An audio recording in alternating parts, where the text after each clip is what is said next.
Voilà. Voilà, Abu Huraira est un prétexte bien sûr pour attaquer la sunna, attaquer le prophète et attaquer l'islam. Quant au blessing, aux louanges d'Abu Huraira, Allah a réellement mis la sunna dans les mains d'Abu Huraira. Il lui a fait comprendre que cette sunna avait besoin de lui pour être préservée. Qui d'autre a préservé autant d'hadiths? Personne. Personne. Si on avait seulement 2000 par là, les mêmes avec un autre sahaba, la sunna serait à moitié préservée. Là, on a quand même 5000, et après on a d'autres sahabas qui en ont préservé. On a quand même une génération qui a suivi Abu Huraira, qui s'est consacrée à préserver le hadith du prophète. Voilà, et ça on le doit aussi à Abu Huraira. Et Abu Huraira l'a compris, il a compris le job, entre guillemets, que Allah avait mis dans ses mains. Voilà. Ensuite, bien sûr, on revient, il a consacré sa vie à préserver cette sunna. Il a créé l'université de la science du hadith. Et le dernier point que je vais citer, c'est que Allah a utilisé Abu Huraira pour préserver la sunna, c'est clair. Abu Huraira est le protecteur de la sunna, et défendre Abu Huraira, pour nous, musulmans, c'est défendre la sunna, et derrière la sunna, c'est défendre le prophète, et derrière le prophète, c'est défendre l'islam. Notre religion, l'islam, et c'est là que notre foi dans cette chaîne doit être grande. On ne peut pas avoir que le Coran, on a besoin de la sunna. Le prophète lui-même l'a dit, et on a eu besoin de personnes comme Abu Huraira pour préserver cette sunna. Voilà.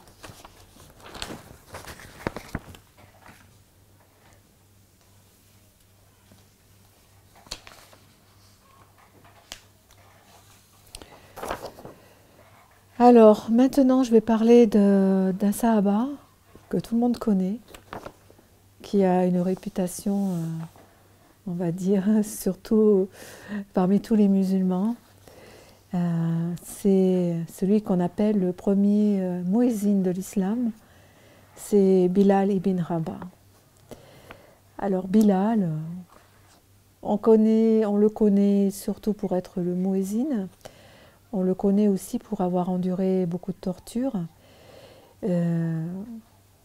C'est un, comment dire, dans les yeux des musulmans, dans le cœur des musulmans, c'est un exemple de courage, Bilal, et c'est aussi l'exemple que de l'état d'esclave, on peut arriver à quelque chose de grand. Et ça, seul l'islam peut le donner. Seul l'islam, à l'époque, peut le donner. Et Bilal en a joui grandement, de ce pouvoir qu'a l'islam, de prendre des gens qui étaient esclaves et de les faire s'élever au point d'être premier muezzin pour Bilal. Si on prend Abdullah ibn Mas'ud, un érudit fabuleux, je pense que c'est un des bénéfices de l'islam. C'est que de part, en considérant, avec l'islam tout le monde est égal, et en considérant cette égalité, chacun peut s'élever. Chacun peut s'élever, et ça c'était très novateur à l'époque. C'était qu'avant la société était très hiérarchisée. Par exemple, quelqu'un qui était esclave libéré ne pouvait pas prétendre à grimper dans la hiérarchie. Il restait toute sa vie esclave libéré. L'islam va permettre, et Bilal était un esclave libéré, il a été libéré par Abu Bakr. Bilal, esclave libéré, a pu grimper les échelons et devenir premier muezzin, premier secrétaire du prophète et premier muezzin de l'islam. Voilà, alors on va commencer sa généalogie. Donc sa famille vient d'Abyssinie. Ce n'est pas un Quraysh et ce n'est pas un arabe. Lui, de souche, je m'exprime, il n'est pas arabe de souche. Il est né de père et de mère abyssinienne et il est né à la Mecque. Donc son père était déjà esclave. Sa mère, elle faisait partie des femmes qui avaient suivi l'armée de l'éléphant en 570, le fameux épisode où, le roi d'Abyssinie avait envoyé une armée d'éléphants pour attaquer la Kaaba, et Allah avait envoyé une armée d'oiseaux pour détruire l'armée des éléphants.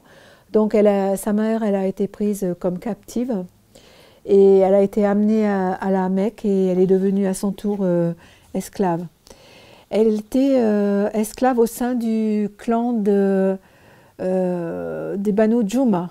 Alors, le Banu Juma, son leader, c'était Umayya ibn Khalaf. Umayya ibn Khalaf, on le verra plus tard, je vais en parler, c'était un des ennemis les plus farouches de l'islam à l'époque. Alors, Bilal, on le décrit comme quelqu'un de grand et mince, ayant une peau très noire, et avec un langage arabe très limpide et très éloquent. Je suis désolée si de temps en temps je vais avoir des mots anglais, mais je parle anglais tout le temps et il y a des mots qui reviennent, alors excusez-moi pour cela. Donc son âge était à peu près le même qu'Abou Bakr, à peu près de la même année. Avant l'islam, donc, il était esclave, il répondait aux besoins de son maître Umayya ibn Khalaf.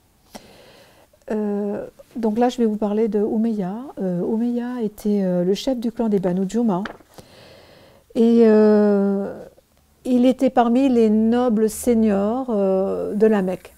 C'est-à-dire qu'il avait sa place dans l'assemblée qui se réunissait pour discuter de toutes les questions qui venaient à se poser. Tous les problèmes étaient discutés dans cette assemblée. Donc lui, il avait sa place. Il était en haut de la hiérarchie à la Mecque. Et il était parmi les plus farouches opposants à l'islam et les plus mauvais. Il était parmi les plus mauvais, c'est-à-dire qu'il y avait des insultes directes au prophète. Il y avait aussi des attaques physiques au prophète. C'est quelqu'un que l'on va comparer à Abu Jahl, au niveau de sa haine de l'islam. Il était exactement au même niveau que lui. Il y avait comme lui, il y avait Abu Jahl, il y avait Utba ibn Mu'ayt.